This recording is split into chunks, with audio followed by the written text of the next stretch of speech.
आप देख रहे हैं टीएनपी न्यूज। मैं हूं आपके साथ मीनाक्षी। बंगाल शिक्षक भर्ती पर सुप्रीम कोर्ट ने 6 अप्रैल को बड़ा फैसला सुनाया था।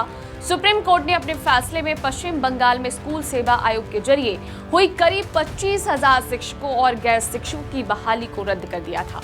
लेकिन 7 अप्रैल को राज्य की मुख्यमंत्री ममता बनर्जी ने शिक्षकों को भरोसा दिया है कि उनके जीते जी किसी भी योग्य उम्मीदवार की नौकरी नहीं जाएगी और वो किसी को नौकरी नहीं छीनने देंगी। सीएम ममता का कहना है कि जरूरत पड़ने पर सरकार 2 महीने के भीतर वैकल्पिक व्यवस्था करेगी। इसके अलावा मुख्यमंत्री ने नौकरी गंवाने वाले शिक्षकों से कहा कि वे स्वेच्छा से स्कूलों में पढ़ाना जारी रखें। दरअसल सुप्रीम कोर्ट ने स्कूल सेवा आयोग की 2016 की शिक्षक और गैर शिक्षक भर्ती प्रक्रिया को रद्द करते हुए 3 महीने के भीतर नई भर्ती प्रक्रिया शुरू करने का आदेश दिया है। बता दें, इससे पहले अप्रैल 2023 में कलकत्ता हाईकोर्ट ने भी यही फैसला सुनाया था। उस फैसले को सरकार और सेवा आयोग ने सुप्रीम कोर्ट पे चुनौती दी थी, पर अब सुप्रीम कोर्ट ने मामूली संशोधनों के साथ हाईकोर्ट के फैसले को बरकरार रखते हुए राज्य सरकार की नई बहाली की प्रक्रिया शुरू करने का निर्देश दिया है। चलिए अब बात करते हैं योग्य और अयोग्य के बीच भ्रम की। सुप्रीम कोर्ट के फैसले से प्रभावित हुए हजारों शिक्षकों ने अपने अधिकारों की लड़ाई के लिए डिप्राइव्ड टीचर्स एसोसिएशन नामक संगठन बनाया है।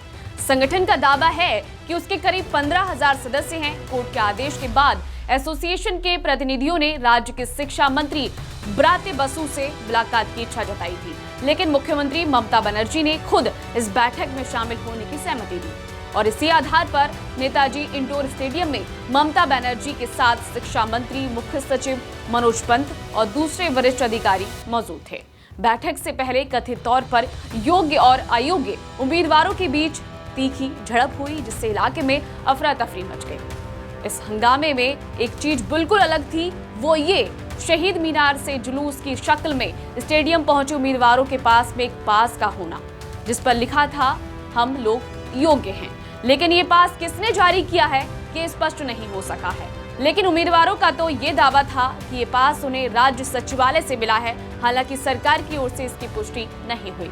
मौके पर मौजूद पुलिस अधिकारियों ने इसी पास को दिखाकर उम्मीदवारों को भीतर जाने की अनुमति दी और इसके बाद ममता बनर्जी के मंच पर पहुंचने के बाद एसोसिएशन की ओर से उन्हें मांगे पढ़कर सुनाएंगे, जिसमें कहा गया कि सुप्रीम कोर्ट के फैसले के खिलाफ समीक्षा याचिका दायर की जाए और जब तक इस पर सुनवाई पूरी ना हो किसी भी शिक्षक को नौकरी से नहीं निकाला जाए।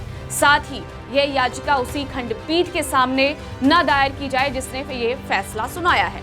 संगठन का ये भी कहना था कि इस बीच नए सिरे से कोई बहाली परीक्षा आयोजित न की जाए। उनका दावा था कि सीबीआई और सुप्रीम कोर्ट के रिकॉर्ड में योग्य और अयोग्य उम्मीदवारों की सूची पहले से मौजूद है और उसी के आधार पर समीक्षा याचिका दाखिल की जाए। सीएम ममता ने शिक्षकों की मांगे सुनने के बाद अपने भाषण में कहा, किसी भी योग्य उम्मीदवार की नौकरी नहीं जाएगी। सरकार पहले सुप्रीम कोर्ट से इस फैसले की जानकारी मांगेगी और नकारात्मक जवाब होने की स्थिति में तय समय के भीतर योग्य उम्मीदवारों के लिए वैकल्पिक व्यवस्था की जाएगी। ऐसे लोगों की सर्विस भी ब्रेक नहीं होगी।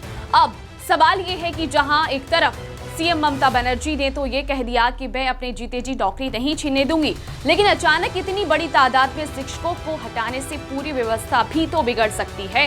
कई स्कूलों में तो कोई घंटी बजाने वाला तक नहीं बचा है।